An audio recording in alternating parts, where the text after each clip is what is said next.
सभी साथियों को नमस्कार, राधे राधे, जय श्री श्याम। हेलो साथियों, हम बात कर रहे थे राजस्थान की कला और संस्कृति की। राजस्थान की कला और संस्कृति में हम राजस्थान के पंच पीरों को पढ़ लिया था। अब हम आगे के लोक देवताओं के बारे में अध्ययन करेंगे। तो हम शुरू करते हैं अपनी क्लास को। आज पढ़ेंगे हम देव नारायण जी के बारे में। तो चलिए हम अपनी क्लास को शुरू करते हैं साथियों। राजस्थान के लोक देवता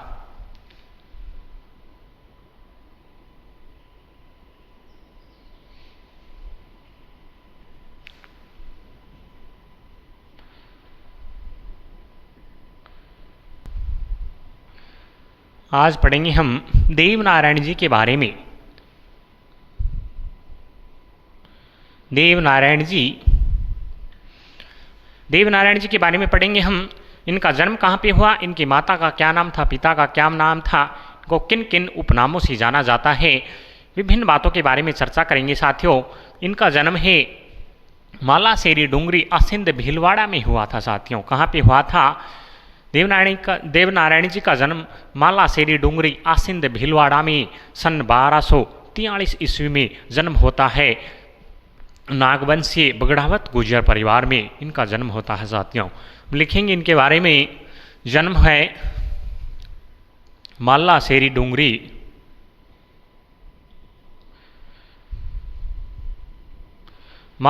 डूंगरी आसिंद भीलवाड़ा,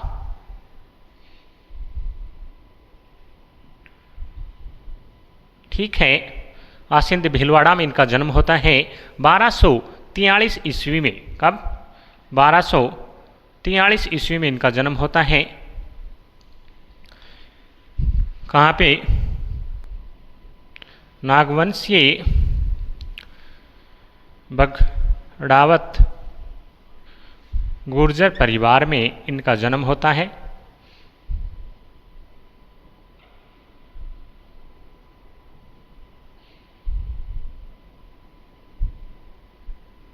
ठीक है साथियों, अब हम आगे की बात करते हैं। इनके पिता का क्या नाम था, इनकी माता का क्या नाम था। पिता का नाम, माता और इनके पत्नी का नाम, ठीक है साथियों। इनके पिता का नाम स्वाई भोज था, जो बगड़ावत गुर्जर परिवार से थे। नागवंश में उन्होंने जन्म लिया था। स्वाई भोज। माता का नाम शेडू खटाणी, ठीक है। पत्नी का नाम पीपल दे, ठीक है साथियों। इनका वाहन घोड़ा लीलागर था। क्या था? लीलागर। बचपन का नाम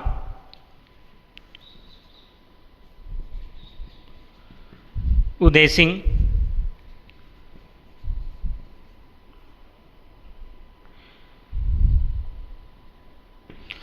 आशा करता हूँ यहाँ तक की बात आप सभी को समझ में आ गई होगी। इसके बाद हम आगे की चर्चा करेंगे कि देवनारायण जी को किन किन उपनामों से जाना जाता है साथियों। देवनारायण जी के जो पिता हैं स्वाई भोज, इनके 23 भाई और थे, अर्थात ये 24 भाई थे। 24 भाई थे इनके पिताजी हो, 24 भाई थे। इन्हें बगड़ावत कहा गया है। और एक बार की बात है साथियों कि भिनाई के शासक होते हैं और वो आसिंद पर आक्रमण कर देते हैं। आसिंद के शासक कौन थे? उस समय स्वाई भोज थे। आसिंद पर कार्यभार संपूर्ण रूप से स्वाई भोज ने संभाल रखा था। तो उस समय भिनाई के शासक दुर्जनशाल थे और गायों की लूटपाट हेतु और आसिंद पर आक्रमण करते हैं। आसिंद पर आक्रमण करते हैं तो गायों को लूट कर ले जाते हैं और लूट कर ले जाने से पहले स्वाई भोज उनसे युद्ध करते हैं और इस युद्ध में अपने 23 भाइयों के साथ वीर गति को प्राप्त हो जाते हैं स्वाई भोज। उतार लीजिएगा। उसके बाद हम ऊपर लिखेंगे नागवंशी बगड़ावत गुर्जर परिवार में इनका जन्म होता है।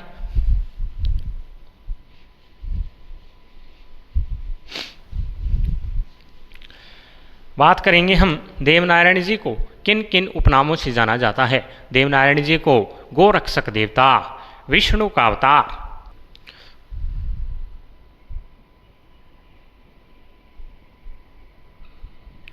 देवनारायण जी को गोरक्षक देवता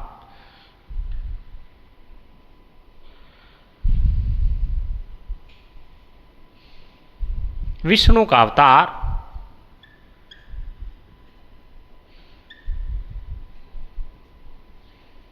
ठीक है साथियों, औषधियों का ज्ञाता अर्थात आयुर्वेद का देवता, आयुर्वेद की देवता कोष्टक में लिखेंगे औषधियों का ज्ञाता।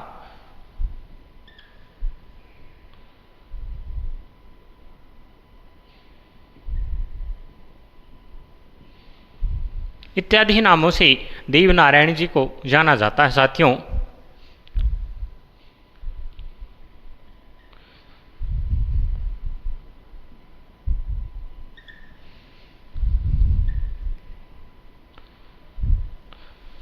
आशा करता हूँ यहाँ तक की बात सभी को समझ में आ गई होगी। उसके बाद हम आगे की चर्चा करते हैं।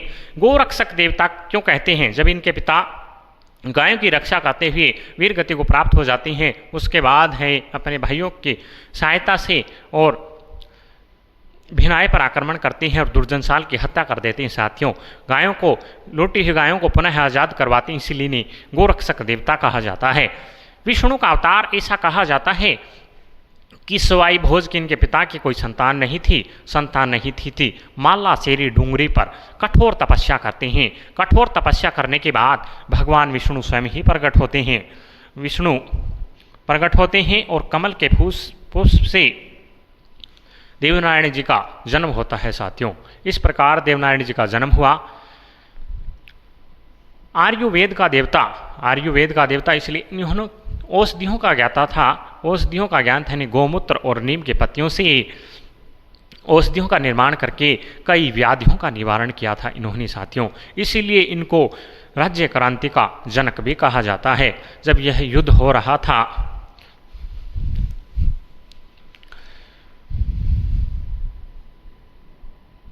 सवाई भोज, इनके पिताजी कुल 24 भाई थे, ठीक है।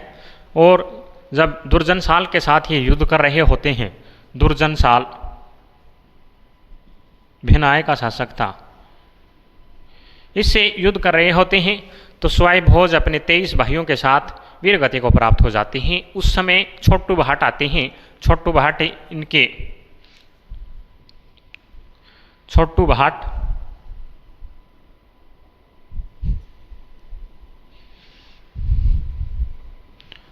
भाट आते हैं और छोटू भाट है गुप्त रूप से देवनारायण जी को और सुरक्षा सहित इनके ननिहाल लेकर जाते हैं और ननिहाल में ही इनका पालन पोषण होता है साथियों। ऐसी बातें देवनारायण जी के बारे में हैं, हम लिखेंगे इनके बारे में।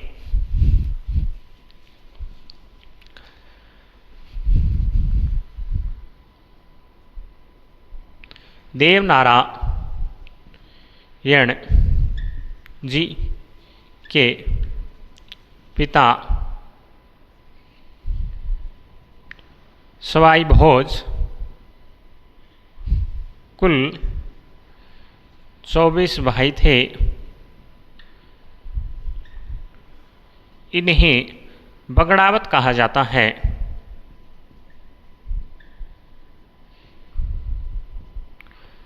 ठीक है साथियों, सवाई भोज इनके 23 भाई और थे जो युद्ध में वीरगति को प्राप्त हो जाते हैं। उनके बारे में लिखेंगे हम।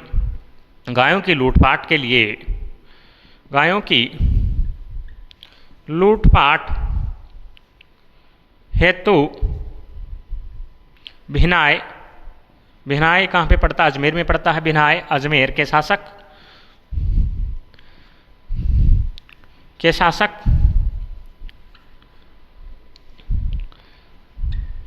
राणा दुर्जनसाल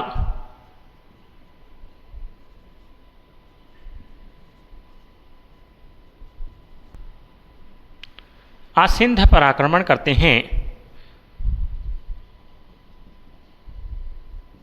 आसिंध पर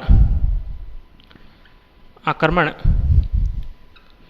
करते हैं तब सवाई भोज गायों की रक्षा करते हुए अपने 23 भाइयों के साथ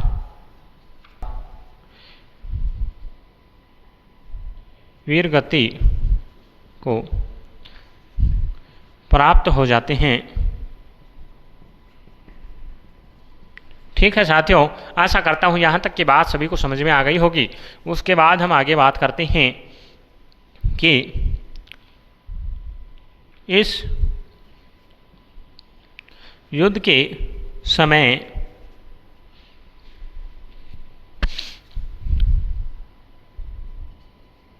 छोटू भाट देव नारायण जी को गुप्त रूप से सुरक्षित स्थान इनके ननिहाल देवास मध्य प्रदेश में पड़ता है। ये देवास लेकर जाते हैं।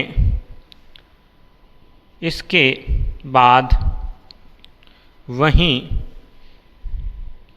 इनका पालन पोषण होता है।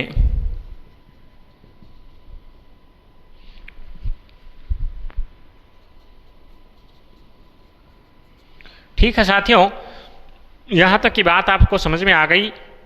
गायों की लूटपाट हेतु भिनाई के शासक राणा दुर्जनशाल आसिंद पर आक्रमण करते हैं। तब सवाई भोज वहाँ के क्या थे, शासक थे आसिंद के। गायों की रक्षा तो करनी थी इनको। गायों की रक्षा करते हुए अपने 23 भाइयों के साथ वीर गति को प्राप्त हो जाते हैं।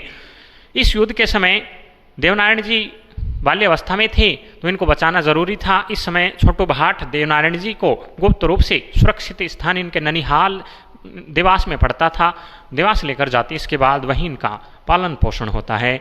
यहाँ तक की बात आपको समझ में आ गई। आप इसका स्क्रीनशॉट लीजिए, हम आगे बढ़ते हैं। इसके बाद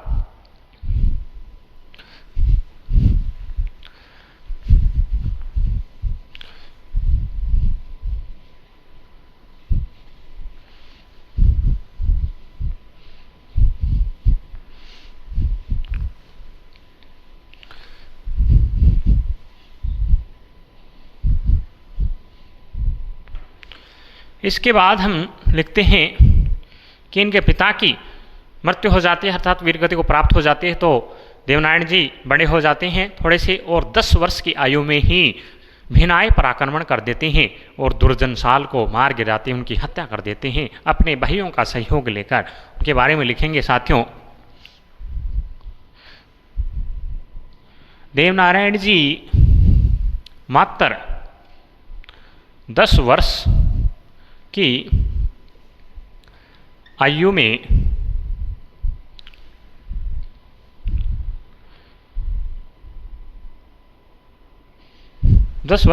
में अपने भाइयों महेंद्र, भोला, मदन के सहयोग से भिनाई पर आक्रमण करके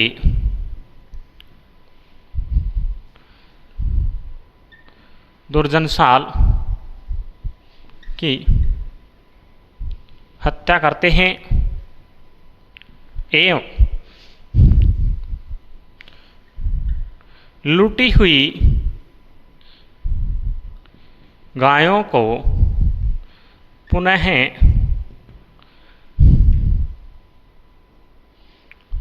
आज़ाद करवाते हैं। ठीक है साथियों, उसके बाद हम लिखेंगे कि गायों को भी आज़ाद करवा देते हैं ये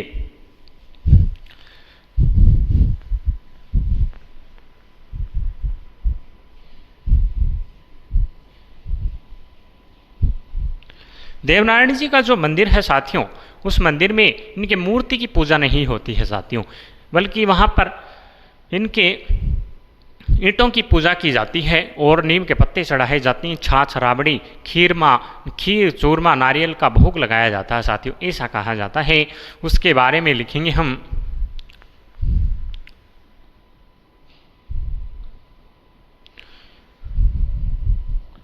देवनारायण जी के मंदिर में,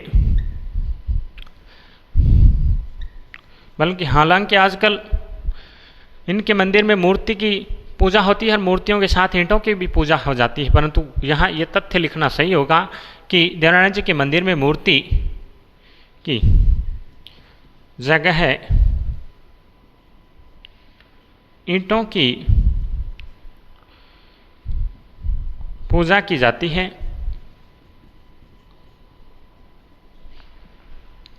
एवं नीम की पत्तियां चढ़ाई जाती हैं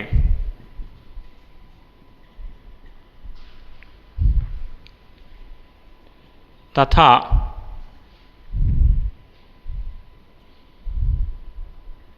छाछ, राबड़ी, खीर, चूरमा एवं नारियल के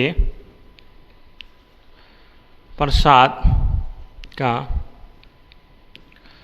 भोग लगाया जाता है।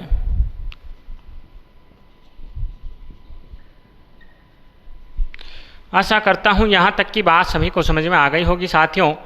हम आगे की बात करते हैं। हम आप इसका स्क्रीनशॉट लीजिए, हम आगे बढ़ते हैं। देवनारायण जी का जो मंदिर होता है उसमें मूर्ति की जगह ईंटों की पूजा की जाती है एवं नीम की पत्तियां चढ़ाई जाती हैं। इनके मंदिर में छाछ, राबड़ी, खीर, चूरमा एवं नारियल के प्रसाद का भोग लगाया जाता है। ऐसी बातें देवनारायण जी के बारे में हैं। और भी हैं महत्वपूर्ण बातें हैं। राजस्थान की सबसे जो पुरानी फड़ है वो देवनारायण जी की है, सबसे लंबी है, सबसे छोटी देवनारायण जी की फड़ है। उससे पहले मैं एक बात की चर्चा करेंगे कि देवनारायण जी है वो गौमूत्र और नीम की पत्तियों से औषधियों का निर्माण करके कई व्याधियों का निवारण किया था, इसलिए इन्हें राज्य क्रांति का जनक कहा जाता है साथियों। देवनारायण जी ने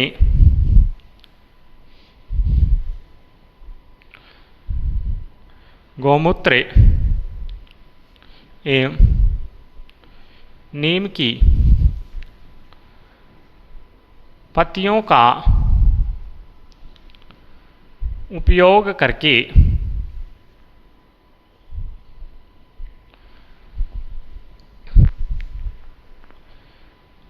औषधियों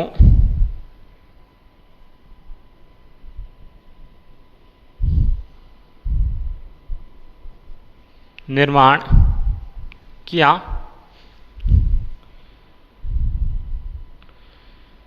नीम की पत्तियों का उपयोग करके औषधियों का निर्माण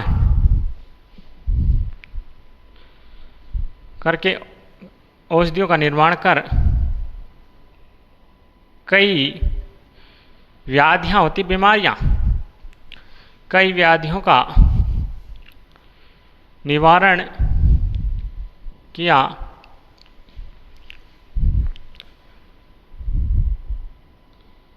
अतः इन्हें राज्य क्रांति का जनक कहा जाता है। क्या कहा जाता है? राज्य क्रांति का, अर्थात ये आयुर्वेद में क्रांतिशील लादी थी इन्होंने, इसलिए राज्य क्रांति का जनक भी कहा जाता है इनको। आशा करता हूँ यहाँ तक की बात समझ में आ गई होगी आपको। आगे लिखते हैं कि देवनारायण जी की जो फड़ है वो राजस्थान की सबसे प्राचीनतम फड़ है। और मैंने आपको बताया था राजस्थान की सबसे सर्वाधिक लोकप्रिय फड़ पाबू जी की है। ये प्राचीनतम फड़ है और सबसे लंबी है, सबसे छोटी ही देवनारायण जी की फड़ है, जिसका वाचन गुर्जर जाति के भोपे यंत्र वाद्य यंत्र के साथ करते हैं। उसके बारे में लिखेंगे हम।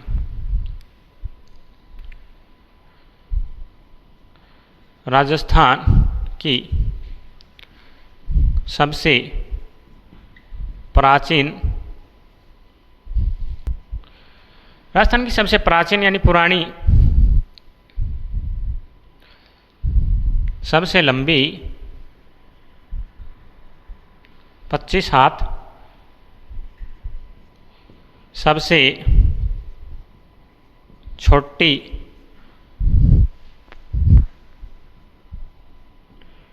फड़ देवनारायण जी की है, जिसका वाचन गुर्जर जाति के भोपे जंतर वाद्य यंत्र के साथ करते हैं। ठीक है साथियों, राजस्थान की सबसे प्राचीनतम फड़ मानी जाती है, सबसे लंबी भी है, सबसे छोटी मान रूप भी बना सकते हैं हम इसका, देवनारायण जी की है, जिसका वाचन गुर्जर जाति के भोपे जंतर वाद्य यंत्र के साथ करते हैं। आगे लिखेंगे कि देवनारायण जी की इस फड़ पर 5 रुपये का डाक टिकट जारी किया गया था 2 सितंबर 1992 ईस्वी को, और स्वयं देवनारायण जी पर भी 3 सितंबर 2011 को 5 रुपये का डाक टिकट जारी किया गया था। उसके बारे में लिखेंगे हम।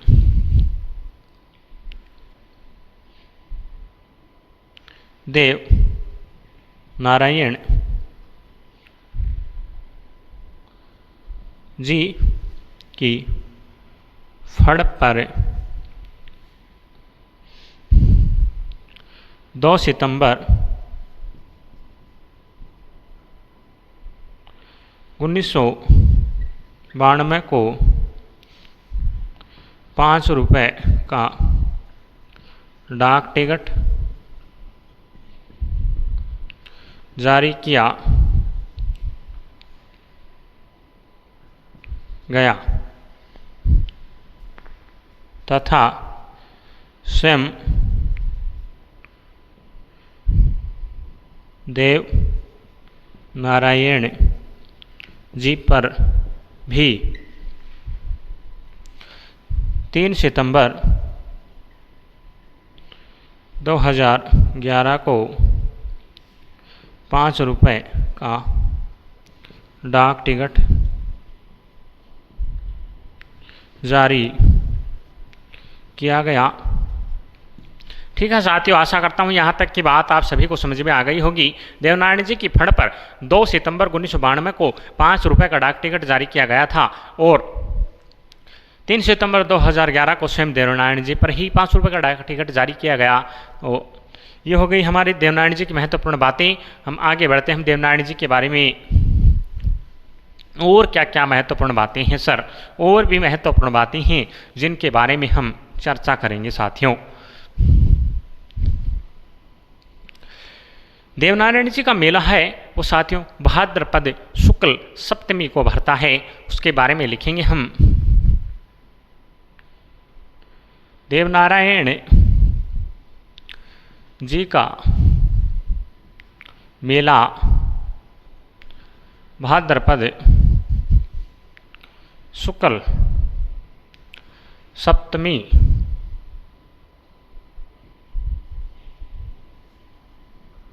को भरता है। ठीक है साथियों, देवनारायण जी के जो महत्वपूर्ण मंदिर हैं उनके बारे में हम चर्चा करेंगे अब।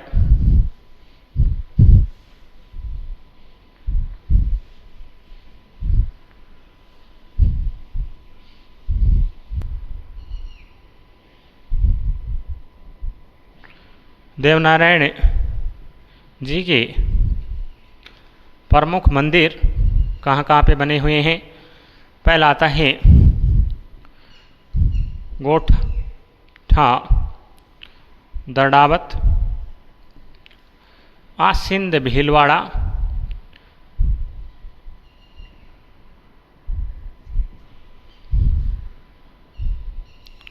यह मुख्य पूजा स्थल है।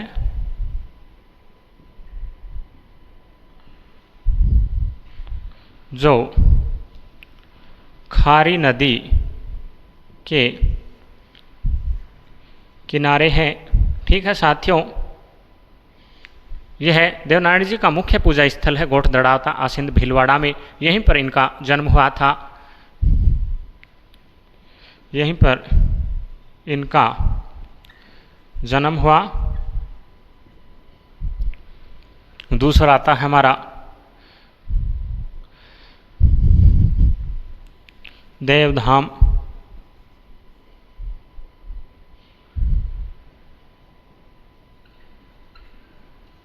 जोधपुर या निबाई टोंक में पड़ता है। यह मंदिर मासी बांडी और खारी नदी के संगम पर बताया जाता है। साथियों, यह मंदिर मासी बांडी खारी नदी के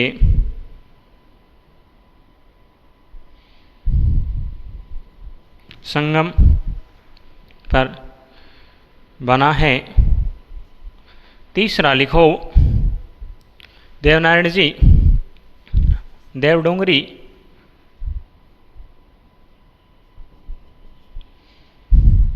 चित्तौड़गढ़ में है।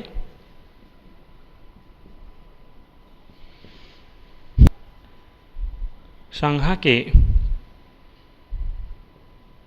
इष्ट देव हैं। इनके शासनकाल में इस मंदिर का निर्माण हुआ। एक और लिखो, देवमाली ब्यावर, यहाँ पर देवनारायण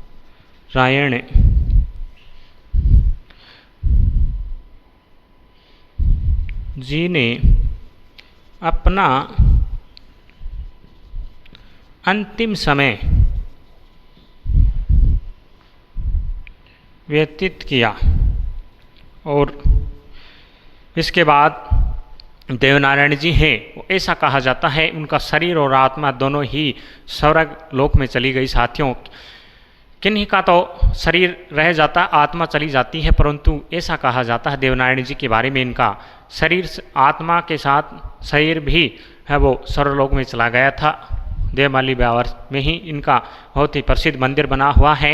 और देवमाली गांव है वो 2024 में चर्चा का विषय बना हुआ है। भारत के पर्यटन मंत्रालय ने भारत का सर्वश्रेष्ठ पर्यटन गांव घोषित किया गया था इसको, देवमाली को। आज भी यहाँ पर कच्चे मकान बने हुए हैं। लोगों की आस्था है देवनारायण जी के बारे में कि देवनारायण जी का मंदिर यहाँ पर एकमात्र पक्का बना हुआ और सभी के घर कच्चे हैं और लोगों की जो ज़मीन है वो भी देवनारायण जी के नाम पर ही है। लोग हैं वहाँ पर अपने घरों में ताला भी नहीं लगाते हैं, ऐसी मान्यता है इस गांव में। और जो इस गांव का रहन सहन है वो 100 वर्ष पहले का है कि लोग कैसे रहते थे झोपड़ियों में, कच्चे घरों में, वैसा ही खान पान है। तो आप यहाँ पर देवमाली ब्यावर में जाकर देख सकते हो। साथियों, ये हो गया हमारा देवनारायण जी के बारे में चर्चा। हम आगे की चर्चा करते हैं, आप इसका स्क्रीनशॉट लीजिए। तेजा जी के बारे में पढ़ेंगे हम।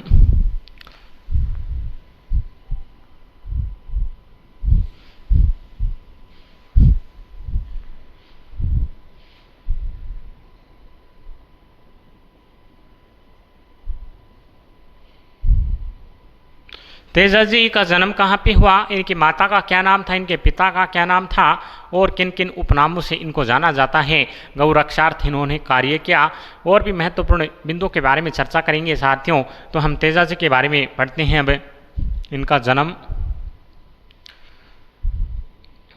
है वो, तेजा जी का जन्म माता, पिता का क्या नाम था, पत्नी क्या नाम था। ठीक है साथियों, तेजा जी का जन्म है वो खड़लाल नागौर में होता है। माघ शुक्ल चतुर्दशी को होता है। 1073 ईस्वी में इनका जन्म हुआ था। उसके बारे में लिखेंगे हम। जन्म खड़नाल नागौर,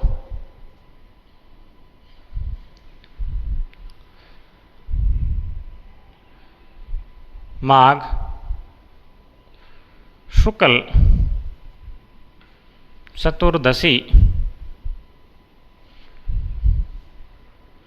1073 ईस्वी में।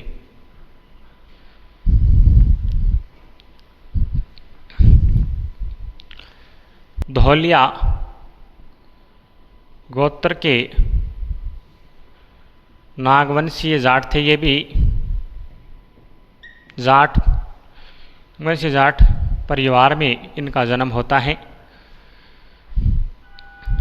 तेजाजी का जन्म होता है खड़नाल नागौर, माघ शुक्ल चतुर्दशी 1073 ईस्वी में गुधौलिया गोत्र के नागवंशी जाट परिवार।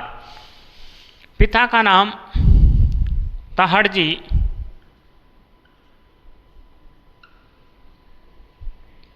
माता का नाम राम कुंवरी,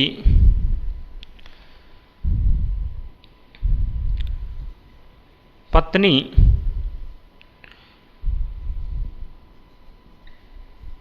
पेमल दे और वाहन लीलन श्रृंगारी घोड़ी थी।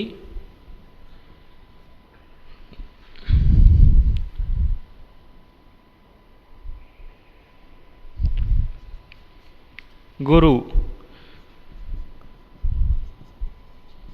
गोसाईनाथ।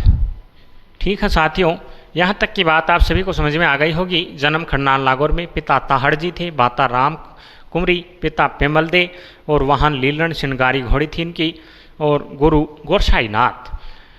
तेजाजी का जन्म किस प्रकार हुआ, तेजाजी का विवाह किस प्रकार हुआ, उसके बारे में हम चर्चा करेंगे साथियों।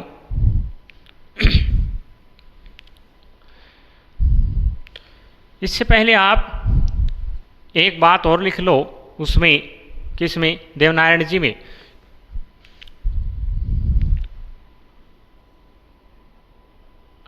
देवनारायण जी में लिखनी है साथियों कि देवनारायण जी की शादी धार मध्य प्रदेश, धार नरेश जयसिंह परमार की पुत्री पिपलदे से हुई थी। एक बात आप नोट करके लिख लो वहाँ पे, देवनारायण जी की शादी धार नरेश जयसिंह परमार की पुत्री पिपलदे से हुई थी। उसके बाद हम तेजाजी के बारे में चर्चा करते हैं।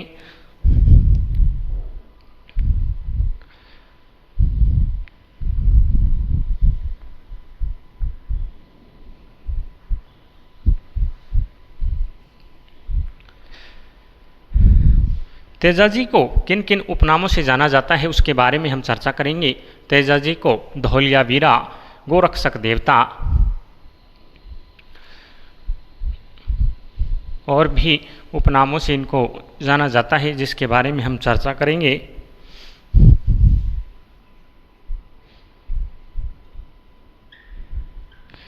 तेजाजी को गोरक्षक देवता, धौलिया वीर, सर्परक्षक देवता,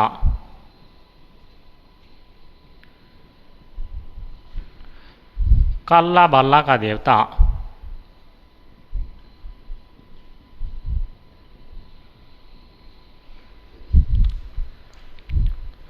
कृषि कार्यों के उपकारक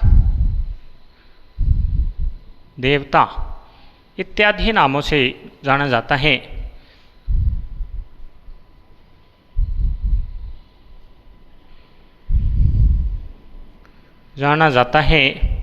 ठीक है साथियों, आशा करता हूँ यहाँ तक की बात सभी को समझ में आ गई होगी।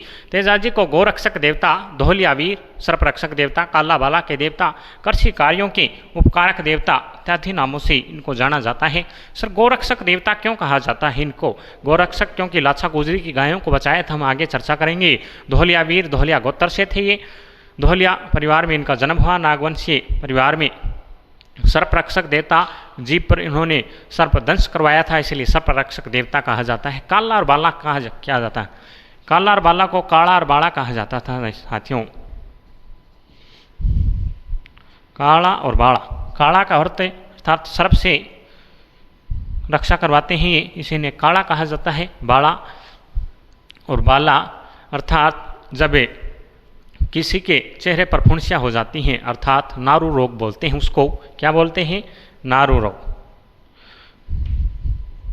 नारू रोग बोलते हैं अर्थात पहले के समय में जब तालाबों से पानी पीते थे तो जीवाणु है वो शरीर में प्रवेश करते थे और फुंसियाँ निकल जाती थी। अर्थात दूसरे शब्दों में मैं आपको कहूँ कि जिस व्यक्ति के अर्थात चेहरे पर फुंसियाँ निकल जाती हैं और फुंसियों को फोड़ने पर उसे सफ़ेद पदार्थ निकलता है और होता है नारू रोग। अगर किसी व्यक्ति के नारू रोग है, तेजाजी की शरण में जाने से नारू रोग का निवारण हो जाता है साथियों। इसीलिए इन्हें काला बाला का देवता, कृषि कार्यों के उपकारक देवता कि किसान वो हल जोतते समय इनके गीत गाता है, इसे तेजा टेर कहते हैं, कृषि कार्यों के उपकारक देवता कहते हैं। इस आगे की बात करते हैं अब हम। तेजाजी की शादी है वो पनेर के रायचंद्र जी की पुत्री से होती है, पेमल्दे से। उसके बारे में लिखेंगे हम। तेजाजी की शादी पनेर अजमेर में पड़ता है। तेजाजी की शादी पनेर के रायचंद्र जी की पुत्री पेमल्दे से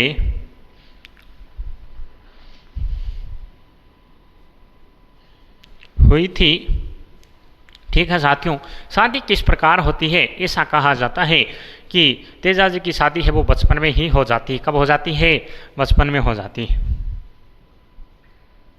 बचपन में हो जाती है पेमल्दे से। जब ये छोटे थे तेजाजी, जब इनकी शादी हो जाती है और शादी को डिसाइड करने वाले कौन थे? पेमल्दे के मामा और इनके पिताजी ताहड़ जी।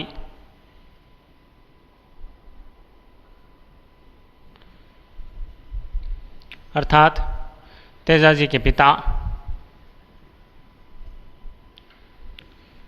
तेजाजी के पिता हैं ताहड़ जी।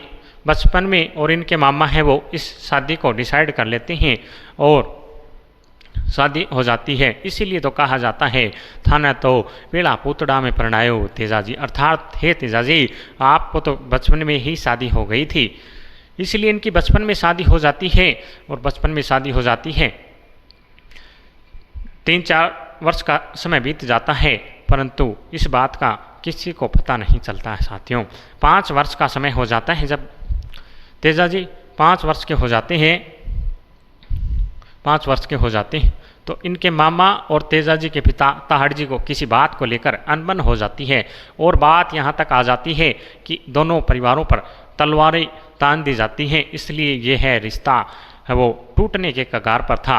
और समय बीतने के साथ ही तेजाजी जब 14-15 के वर्ष के हुए थे, 15 वर्ष के हुए थे, तो इनके पिता का देहांत हो जाता है। ताहड़ जी का स्वर्गवास हो जाता है और समय बीतता चला जाता है।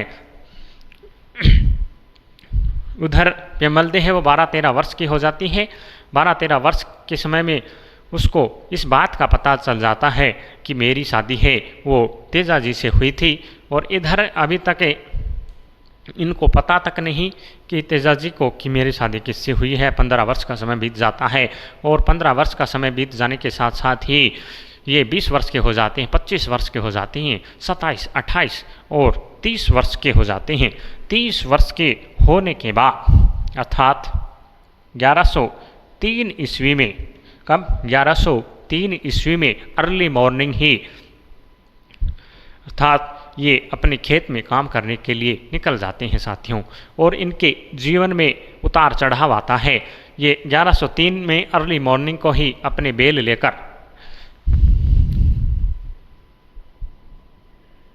लेकर खेत में काम करने के लिए निकल जाते हैं और बैलों को चरने के लिए छोड़ देते हैं। खेत में काम कर रहे होते हैं, 12 बज जाते हैं।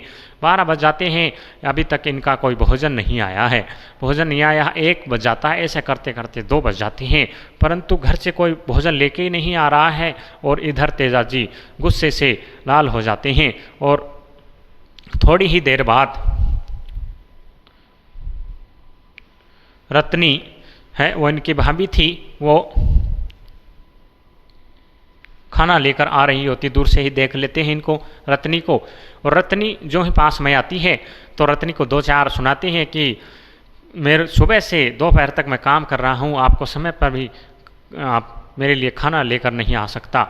रत्नी ने कहा कि मण पिस्यो मण पोयो मण रांध्यो खींचड़ो, अर्थात पहले के ज़माने में वो आटे की चक्कियाँ, आजकल की चक्कियाँ तो होती नहीं थी, दूसरी चक्कियाँ होती थी, पीसना पड़ता था हाथ से चून को। और मण पीस्यो अर्थात मण, मैंने चून पीसा। मण अर्थात 40 केजी को क्या कहा जाता है? मण कहा जाता है। 40 केजी वो मैंने अनाज को पीसा, फिर मण पोयो अर्थात मैंने उसको पोया है और उसके बाद मैंने खिचड़ा बनाया है। इतना ही मेरे को टाइम मिलता है। अगर आपको समय पर ही भोजन चाहिए तो अपनी पत्नी पेमल को लेकर आ जाओ। इतनी बात सुनते ही और तेजाजी है वो आश्चर्यचकित हो जाते हैं साथियों, क्योंकि इनके पिताजी का, तेजाजी का देहांत हो जाता है ताहड़ जी का। और ताहड़ जी ने जब इन 5 साल के थे तेजाजी, तो इनके मामा जी के बारे में और इनके अनबन हो जाती है। उस समय पूरे गांव में और इनके परिवार में कहा जाता है कि ये बात किसी को मत बताना कि तेजाजी की शादी है वो पेमल से हुई है, पनेर की राजकुमारी से हुई है। इस बात का तेजाजी को कभी मत बताना। और इधर रत्नी है, वो इस बात का मुंह से निकल जाती यह बात, और वो इसके बाद पश्चाताप भी करती है कि मुझे ऐसा नहीं बोलना चाहिए था। तेजाजी ने कहा कि मेरे को बताओ क्या बात है। तेजाजी ने, रत्नी ने कहा कि आप भोजन ग्रहण कीजिए, मैं आपको सारा वृत्तांत सुना दूंगी। तेजाजी तो मन के जिद्दी थे, उन्होंने कहा कि मेरे को अभी बताओ। तो रत्नी ने सोचा, रे बहुत समय हो गया है, पिताजी की बहुत बातें मैंने मान ली, अब मुझे बता देना चाहिए। रत्नी है वो सारा वृत्तांत सुना देती है। आपकी शादी है वो पनेर में हुई थी, और पनेर में होने के साथ ही और पापा जी ने मना किया था कि तेजाजी को कभी मत बताना। तेजाजी बिना खाए ही और वहीं से निकल पड़ते हैं खेत से, और बैलों को भी खुला छोड़ते हैं कि आप चरते रहिए, और अब मैं तेजा हूँ और किसी का हाथ का फलका खाऊंगा तो पेमल के ही हाथ का फलका खाऊंगा। इसके बाद वो तेजाजी घर चले जाते हैं, और घर चलने के बाद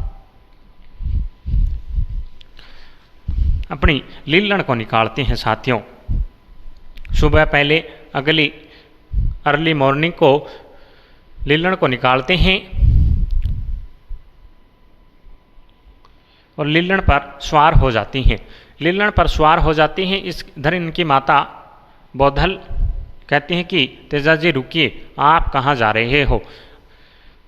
तेजाजी ने कहा कि मैं अपनी पत्नी को लेकर जा रहा हूँ, बचपन में हमारी शादी हो गई थी। बौद्धल ने सोचा, रे इसको तो पता चल गया। बौद्धल ने इसे डांटने का प्रयास किया कि आप आज मत जाइए, आज का दिन अच्छा नहीं है, और हम पंडित जी से अच्छा मुहूर्त निकलवाएंगे और तब आप जाइए। तेजाजी ने कहा कि मेरे को तो अभी जाना है और मैं शाम तक पहुंच जाऊंगा। लीलण की स्पीड इतनी तेज थी कि, आगे बात करते हैं साथियों हम पुष्कर से पनेर,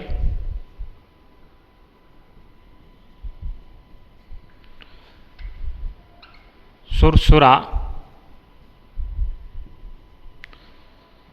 सेंदरिया, मंडावरिया। ऐसा कहा जाता है कि तेजाजी की शादी है वो कहाँ पे होती है? पनेर में, उसके पेम्बलदे से होती है। परंतु इनका मंडप कहाँ था? पुष्कर में था साथियों, पुष्कर में था, अर्थात इनका मैरिज गार्डन कहाँ पे था? पुष्कर में था। पुष्कर में इनकी शादी होती है, परंतु राजकुमारी तो पनेर की थी। परणाए कहाँ पे गए थे? पनेर में परणाए गए थे। सुरसरा, सेंदरिया और मंडावरिया जब निकल पड़ते हैं तो पनेर पहुँच जाते हैं। कहाँ से? तेजाजी निकल पड़ते हैं खड़नाल नागौर से, अपनी लीलन पर सवार होकर पनेर निकल पड़ते हैं। और शाम होते होते 6 साढ़े 6 बजे का समय हो जाता है साथियों, और वो पनेर पहुंच जाते हैं अपने उस पेमल के घर के आगे। 6:30 बजे पहुंच जाते हैं साथियों। लीलन को लेकर, लीलन की पैरों की आवाज़ सुनकर जब उनकी सास है वो, उस आपको पता ही है कि 6-6:30 बजे का टाइम है, वो पशुओं के दूध निकालने का समय होता है। उनकी सास है वो क्या निकाल रही थी? पशुओं का दूध निकाल रही थी। पशु हैं वो इनके लीलन की पैरों की आवाज़ सुनकर बिदक गए थे, और बिदक गए तो उनकी सास ने कहा कि अरे कौन आया है, उसको काला नाग डसे। काला ऐसी बात सुनकर जो ही तेजाजी है वो पेमल के घर में पैर रखते हैं तो ऐसी बात सुनते हैं कि कौन आया है, इनको काला नाग डसे। क्योंकि वो पशु को दूध निकाल रही थी, पशु बिदक गए थे। जो ही रखते हैं और तेजाजी सोचते हैं अरे मैं कितने दिन से तो पहली बार अपने ससुराल आया हूँ, अर्थात पेमल को ले जाने के लिए आया हूँ, पहली बार आया हूँ, और मुझे ऐसे वचन कह रहे हैं। तेजाजी जिद्दी थे, उन्होंने ठान लिया कि मुझे अभी चलना चाहिए और अभी चलना चाहिए। और वो पेमल दे है वो घर से बाहर आती है और पहली नज़र में पहचान लेती है ये ही तेजाजी हैं। और उनको ये भी पता था कि माता ने अनजाने में भला बुरा कह दिया है और अब तेजाजी वापस लौटेंगे। और इससे पहले पेमल दे है वो घर के पीछे से दरवाजे से अपनी सहेली लाछा गुजरी के पास जाती है। लाछा गुजरी के पास जाती है और लाछा गुजरी को वरदान सुनाती है कि मेरी माता ने इनको भला बुरा कह दिया अनजाने में ही, और तेजाजी जाने वाले हैं, आप उन्हें रोकने का प्रयास कीजिए। लाछा गुजरी दौड़ी दौड़ी जाती है उनके पीछे और तेजाजी निकल लेते हैं उनके घर से। और रास्ते में मिलते हैं कि तेजाजी आप कहाँ जा रहे हो? इतने दिन से तो आप पहली बार आए हो, आप विश्राम कीजिए, आप मेरे घर ठहर जाइए, इतनी रात हो गई है, अब आप कहाँ जाओगे? तेजाजी ने कहा कि आप कौन हैं? उस लाछा गुजरी ने कहा कि मैं उनकी सहेली हूँ, आप मेरे घर ठहर जाइए और आप कल चले जाइए। तेजाजी ने सोचा कि रात हो गई है, मुझे कल चलना चाहिए। लाछा गुजरी के घर डट जाते हैं तेजाजी और उसके बाद अर्ली मॉर्निंग यानी सुबह निकलने को तैयार हो जाते हैं। उससे पहले लाछा गुजरी सोचती है कि तेजाजी निकलने वाले हैं, मुझे पशुओं का दूध निकाल के ले आना चाहिए। लाछा गुजरी अपने बाड़े में जाती है पशुओं का दूध निकालने के लिए, परंतु वहाँ उनकी लाछा गुजरी की गायों को तो और कोई चोर ले गया था, अर्थात मेर के मेणा चोर ले गए थे। मेर के मीणा लाछा गुजरी की गायों को चुरा कर ले गए थे, मंडावरिया में ले गए साथियों, मंडावरिया में ले गए। लाछा गुजरी आकर तेजाजी को कहती है कि तेजाजी मेरी तो गायों को चुरा कर ले गए, कौन पता नहीं कौन, और आप मेरी गायों को छुड़वा कर लाइए। तेजाजी ने कहा आप टेंशन मत लो, आप पेमल दी की सहेली होना तो आप टेंशन मत लो, मैं लेके आऊँगा आपकी गायों को। और पनेर से तेजाजी निकल पड़ते हैं लीलन पर सवार होकर और मंडावरिया आ जाते हैं साथियों। कहाँ पर आ जाते हैं? मंडावरिया। मंडावरिया में मेर की वीणाओं से युद्ध करते हैं और इनकी गायों को छुड़ा कर लाते हैं साथियों। गायों को छुटा कर लाते हैं। फिर पनेर आते हैं, पनेर आते हैं, पनेर आते हैं, फिर पनेर। और तेजाजी कहते हैं लाछा गुजरी के ये आपकी गायें लीजिए और आप बताइए आप तो खुश हो ना। लाछा गुजरी गायों को देखती है और लाछा गुजरी की कुछ गायें इधर छुट जाती हैं जाहिर सी बात है कि इतनी गायों में एक दो गाय छूट जाएं और कुछ बछड़े भी छूट जाएं। और लाछा गुजरी कहती है, अरे मेरा तो केरड़ा बिना जी नहीं लगता। अर्थात केरड़ा कोई इनका गाय का बछड़ा था और गाय का बछड़ा लाछा गुजरी का वो प्रिय था केरड़ा। केरड़ा के बिना मेरा तो जी नहीं लगता रे, केरड़ा को लेकर आओ। और तेजाजी ने कहा कि आप टेंशन मत लो, आप पिमल दी की सहेली होना, मैं लेके आऊँगा आपके लिए आपका केरड़ा बछड़ा। और फिर तैयार होते हैं, पनेर से चलते हैं सुरसरा से सेंदरिया से मंडावरिया। इस पहले सुरसरा जाते हैं, सुरसरा से सेंदरिया में एक आग लगी होती है गांव में, और उस आग में काला नाग, अर्थात उस नाग का नाम बासक बताया जाता है साथियों। बासक नाग है, वो अग्नि में जल रहा था। और तेजाजी ने सोचा लीलन से उतरते हैं और अपने भाले से उसको बासक को उस अग्नि से निकालते हैं। अग्नि से निकालने के बाद बासक नाग क्रोधित होते हैं और तेजाजी को कहते कि आपने मेरे लिए अच्छा नहीं किया गया, मैं तो मुक्ति को पाने जा रहा था, आपने मेरे को क्यों बचाया? मेरा संपूर्ण वंश है वो आज समाप्त हो जाता, परंतु तुमने बचा के अच्छा नहीं किया। तेजाजी ने कहा कि किसी का भला करने से इसमें बुराई क्या है? तो बासक नाग ने कहा, बात ऐसी नहीं है, आज मुझे जलना था और मेरे वंश की समाप्ति होनी थी, उसके बाद हमारा वंश धरती पर कभी भी इसका जीवन संभव नहीं हो पाता, परंतु आपने मुझे बचा लिया। पानी पीणी गिरा मेरे पर, उसको तेजाजी ने और उसको छींटे वगैरह लगाए तो बासक नाग जीवित हो गया। और बासक नाग जीवित होने के बाद सोने कहा कि मैं आपको डसूंगा, आपने मेरे को क्यों बचाया है? तेजाजी ने कहा कि आप मेरे को बाद में डस लेना, लाछा गुजरी की गायें हैं वो मेरे के बेड़ा चुरा कर ले गए हैं और मैं उनको छुटा कर ले के आ जाता हूँ, लाछा गुजरी को संभाल के दे देता हूँ, मैं फिर आपके पास आऊँगा और आप मेरे को फिर डस लेना। बासक नाग ने कहा कि आप मेरे से क्यों मजाक कर रहे हो कि कोई भला मेरे पास दोबारा क्यों आएगा? परंतु तेजाजी ने कहा कि धोड़िया जाट का वचन है और मैं अपना वचन निभाऊंगा। और बासक नाग ने सोचा चलो ठीक है देखते हैं। और तेजाजी सेंदरिया से फिर मंडावरिया जाते हैं।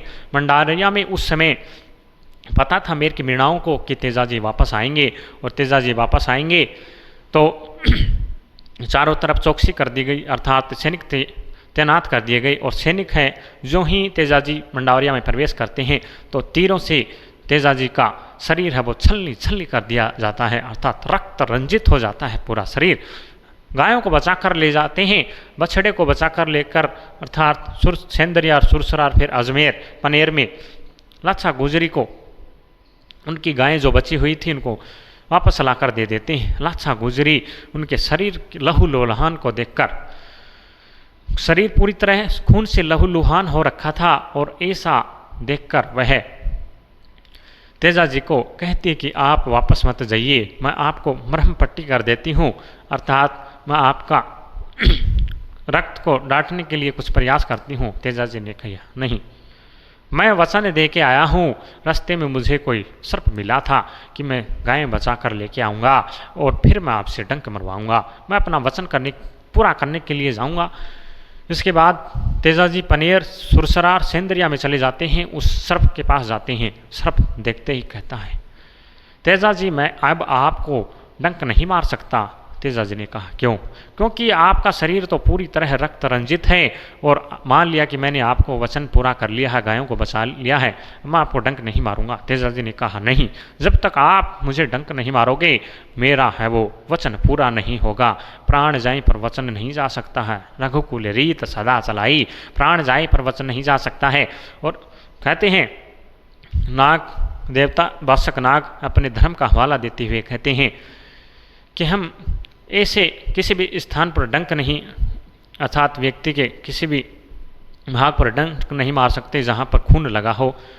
तेजाजी कहता है कि तेजाजी कहते हैं कि मैं अपनी जीभ को बचा कर लेकर आया हूँ, आप मेरी जीभ पर डंक मारिए। तेजाजी सर्प को अपने हाथ पर बैठाते हैं और अपनी जीभ पर डंक मरवाते हैं। साथियों डंक मरवाने के बाद सेंदरिया से चलते हैं और सुरसरा में इनकी क्या हो जाती है? मृत्यु हो जाती है। साथियों तो इस प्रकार ऐसे महान वीर तेजाजी के बारे में कथाएं प्रचलित है। साथियों इनके बारे में हम लिखेंगे। ससुराल पनेर से अपनी पत्नी को तेजा जी अपने ससुराल पनेर से अपनी पत्नी को लाने जा रहे थे।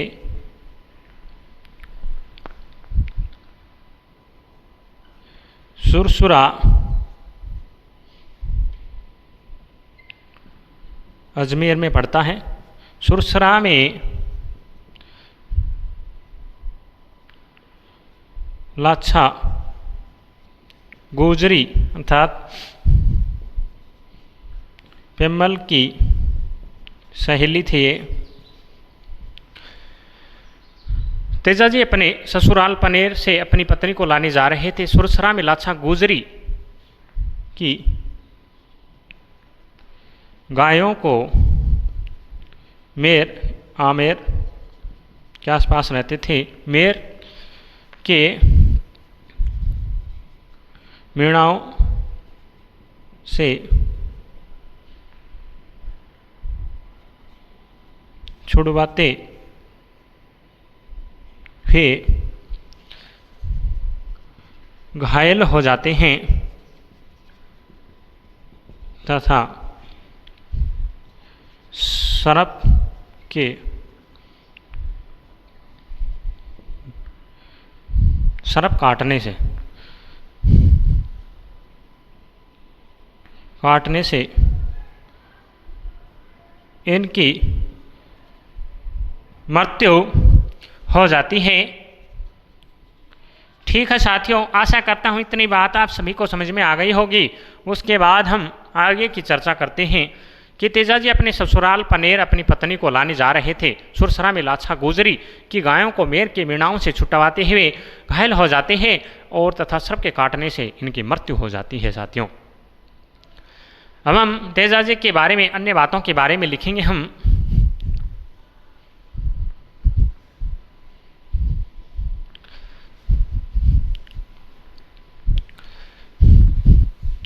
तेजा जी का जो मुख्य पूजा स्थल है साथियों, वो परबतसर डीडवाना कुचामन में है, जहाँ पर भाद्रपद शुक्ल दशमी को विशाल पशुओं का मेला लगता है साथियों। और इनका धार्मिक मेला कहाँ पे लगता है, वो लगता है खड़नाल नागौर में लगता है। तेजा दशमी को ही लगता है। तेजा दशमी के दिन ही इनकी मृत्यु हुई थी साथियों। कोष्टक में लिख लो शायद, भाद्रपद शुक्ल दशमी का ये दिन था जब तेजा जी की मृत्यु अर्थात वीर गति को प्राप्त हो गए थे। हम लिखेंगे अब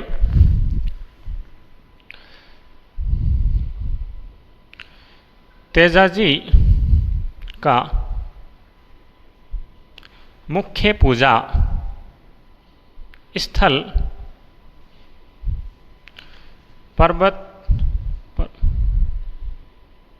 परबतसर डीडवाना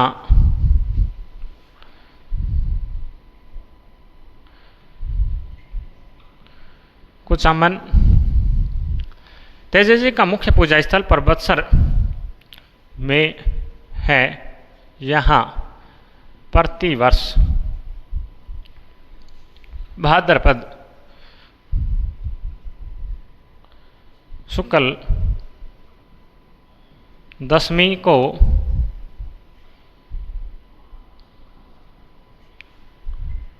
पशुओं का विशाल मेला भरता है, जो आय की दृष्टि से सबसे बड़ा पशु मेला है। ठीक है साथियों, उसके बाद हम लिखेंगे कि इनका सर धार्मिक मेला कहाँ पे भरता है। धार्मिक मेला इनका खड़नाल नागौर में भी भरता है।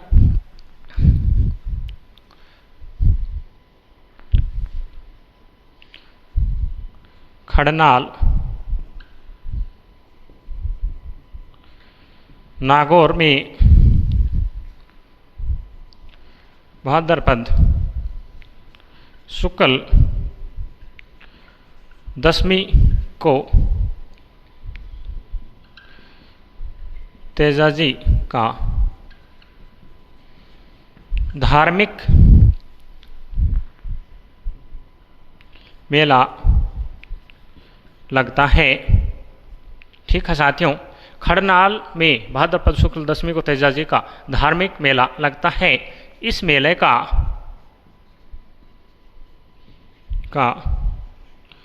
मुख्य आकर्षण तांगा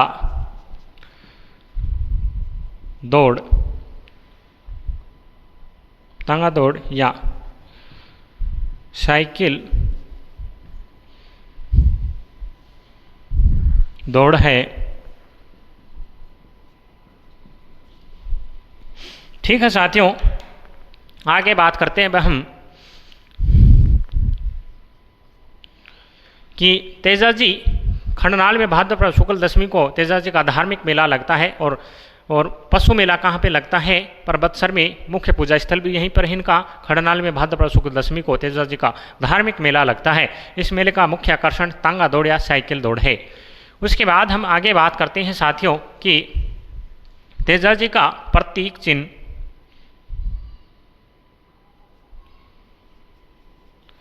तेजाजी का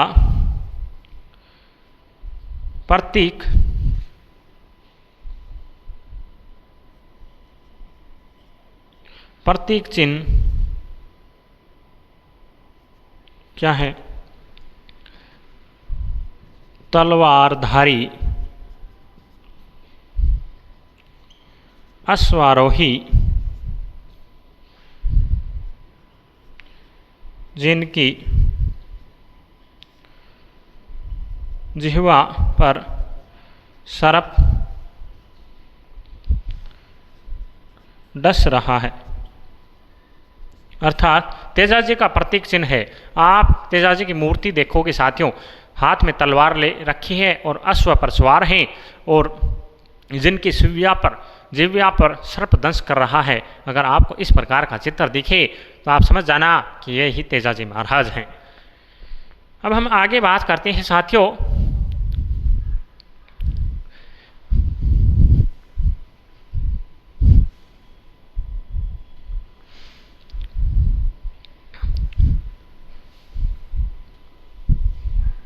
तेजाजी वो सहरिया जाति के आराध्य इष्ट देव माने जाते हैं साथियों। तेजाजी का अर्थात वो प्रिय वाद्य यंत्र है वो अलगोजा है साथियों, उसके बारे में लिखेंगे हम। तेजाजी सहरिया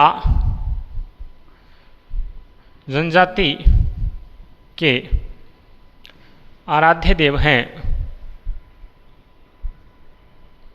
ठीक है साथियों, तेजाजी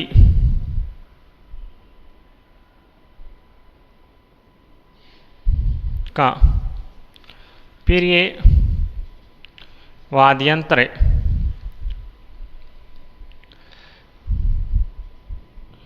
अलगोजा है। आगे बात करते हैं हम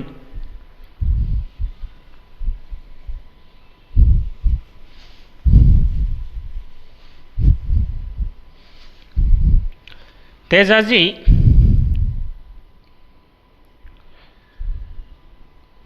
के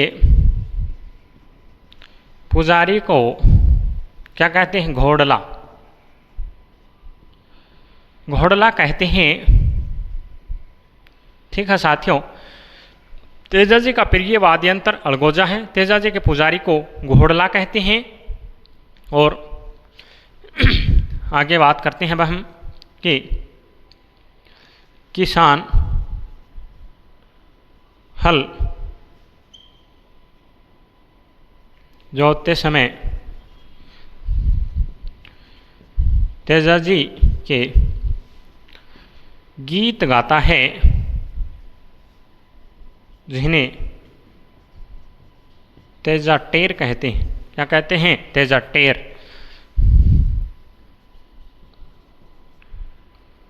और तेजाजी का वाहन है लीलण श्रृंगारी घोड़ी। भारत सरकार ने लीलण इनके वाहन पर लीलण एक्सप्रेस ट्रेन को संचालित किया है, उसके बारे में हम लिखेंगे साथियों।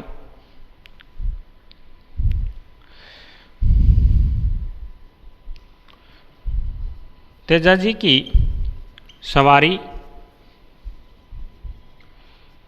लीलण के नाम पर भारत सरकार ने, तेजाजी की सवारी लीलण के नाम पर भारत सरकार ने लीलण एक्सप्रेस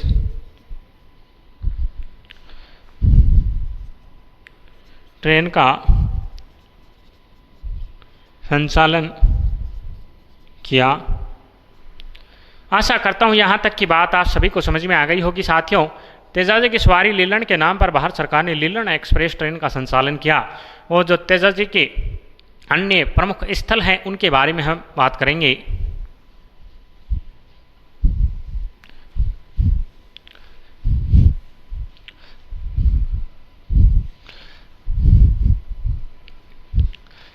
लिखो, तेजाजी के अन्य मुख्य स्थल कौन कौन से हैं। मंडावरिया लिखो,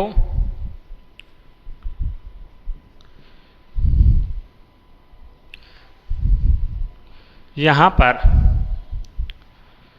तेजाजी को, यहाँ पर तेजाजी ने मेर के मेणाओं से युद्ध किया था साथियों, याद रखना आप। उसके बाद हम लिखेंगे सेंदरिया, यह भी अजमेर में पड़ता है। यहाँ पर तेजाजी को सांप ने डसा था।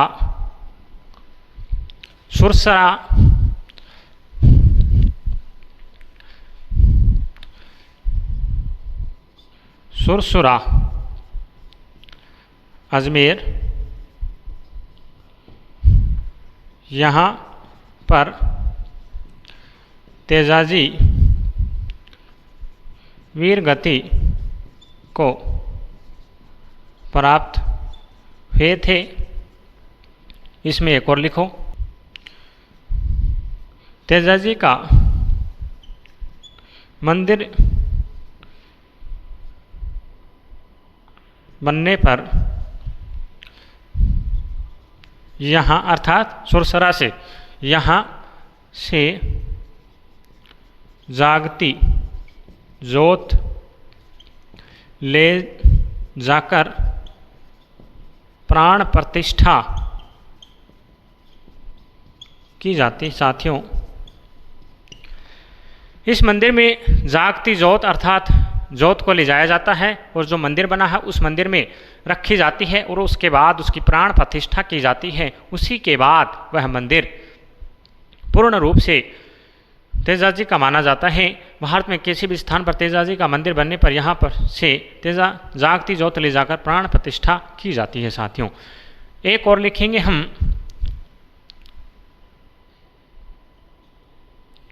बांसी दुगारी,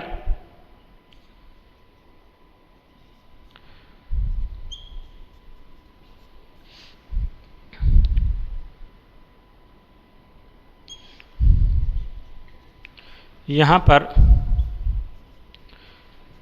तेजाजी की कर्मस्थली रही कि यहाँ पर बाद में तेजाजी बांसी दुगारी में ही रहे थे। और उसके बाद हम बात करते हैं कि इनके तेजाजी के जो बहन थी वो राजल और भूंगरी थी। उनके बारे में लिखेंगे, आप इनको उतारिए।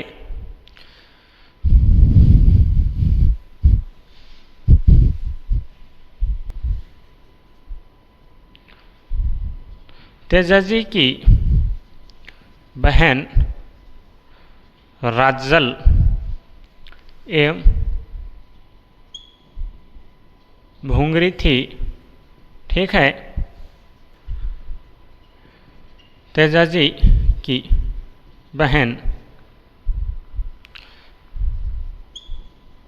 भूंगरी माता का मंदिर खड़नाल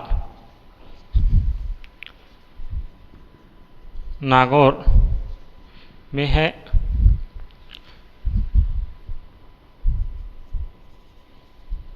खड़नाल नागौर तेजाजी का सबसे बड़ा पूजा स्थल है। ठीक है साथियों, ये हो गई तेजाजी के बारे में बात। तेजाजी की बहन राजल एवं भूंगरी थी। तेजाजी की बहन बहन थी भूंगरी माता का मंदिर खड़नाल नागौर में है। खड़नाल तेजाजी का सबसे बड़ा पूजा स्थल है साथियों, याद रखना। और तेजाजी का मुख्य पूजा स्थल पर्वतसर डिडवाना कुचामन में है, मैंने बताया था आपको। इसके बाद साथियों हम एक बात और लिखेंगे तेजाजी के बारे में कि तेजाजी की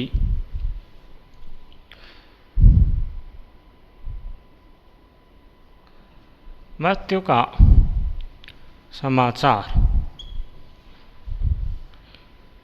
इनकी घोड़ी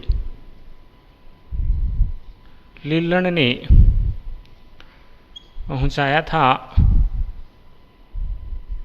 ठीक है साथियों, जब तेजाजी वीर गति को प्राप्त हो गए थे तो इनके मृत्यु का समाचार इनकी लीलन घोड़ी ने पहुंचाया था। उसके बाद लिखेंगे तेजाजी पर 7 सितंबर 2011 को 5 रुपये का डाक टिकट जारी किया गया था।